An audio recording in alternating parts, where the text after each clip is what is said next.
Hey everyone, it's Erik Thor here to talk to you today about INFPs and what I've come to learn about INFPs. And I've met and I have interacted with a lot of INFPs throughout the years, and in many ways when people come to the MBTI they say it's such a big difference. Being an INFP and being an INFJ, they are total opposites. How can you compare them? How is that possible? But yet a lot of people do, and from my end, I think it makes a lot of sense. As an INFJ, from what I've come to learn about introverted feelers, INFPs in general, is that introverted feeling in many ways is like introverted intuition. Introverted feeling is like introverted intuition, but in images, but in feelings. Whereas introverted intuition is about like introverted feeling, but in thoughts, but in speculation and in philosophy. So, you have these two functions that are in many ways very similar, and a lot of times I find myself asking myself, where does one stop and where does one end? And from many ways, for me, what I've come to find, it's kind of the difference between being an existentialist and being an intrapersonal thinker.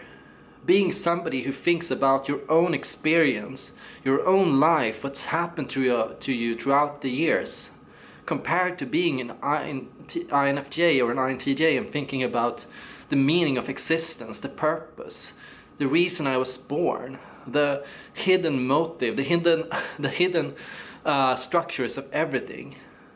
And when I hear INFPs talk, in many ways I notice this way of thinking more in imagery, in aesthetics, compared to an INFJ who often thinks in words. And from what I see so often, the INFP is somebody who often thinks in riddles. When I hear INFPs talk, especially those who have really gone more deeply into the spiritual venture common for INFPs, what I notice is they use a lot more vague and personal words to convey meaning. INFJs and INTJs, they often think and use more impersonal words. From what I notice, I tend to think personally in generals. I tend to think in more in like something that applies to everybody, something that is the core of everything, not to myself, not to me personally. For the INFP, in many ways, introverted feeling is an ethical function, of course, and introverted intuition can have ethical consequences, but is not ethical in its nature. And what I mean with this is, if you have an idea of what the reason you exist is, you have an ethical purpose. It's kind of like ethics. Purpose is kind of like ethics. But for the INFP, purpose is the secondary thing. Ethics is the primary thing. Purpose only comes after. So what you have is somebody who thinks about what is the right thing to do.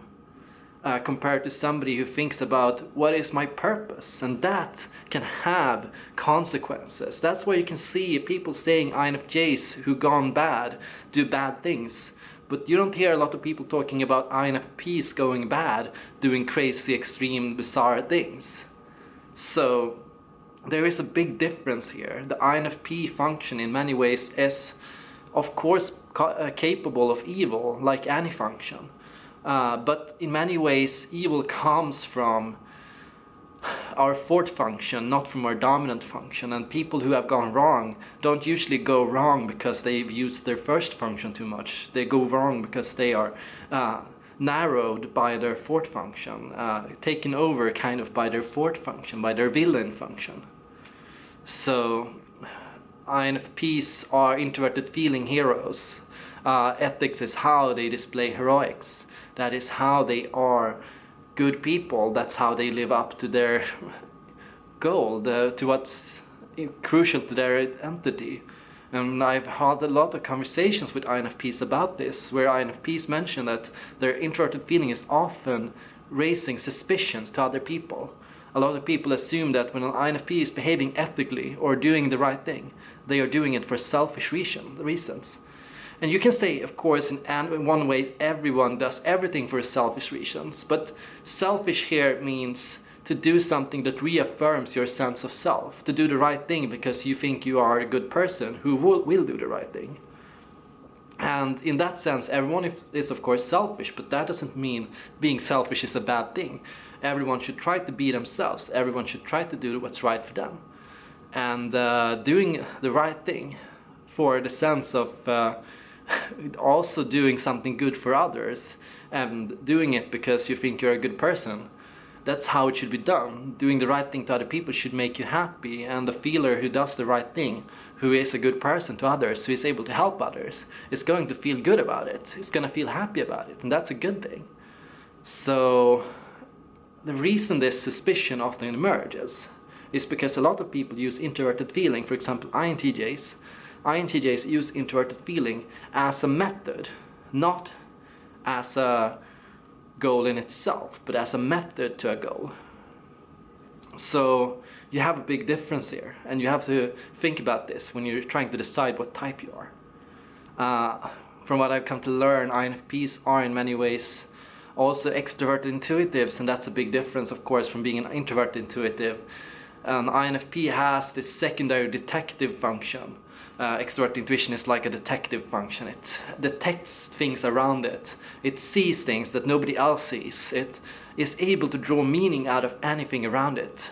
And an INFJ, if you noticed, if you compare the two, is somebody who is good at finding hidden meaning from the inside, but they are not that observant. They are not able to, in conversation, in the moment, see what word somebody used, or what hidden signal another person did with their arms or gestures. They don't really respond consciously to that in the same way an INFP would. An INFP is in many ways so much more perceptive. So this is my thought. This is how I'd compare INFJs to INFPs. I hope it helped you clarify a few things. And if it did, please leave a like or a comment down below. And thank you a lot for watching.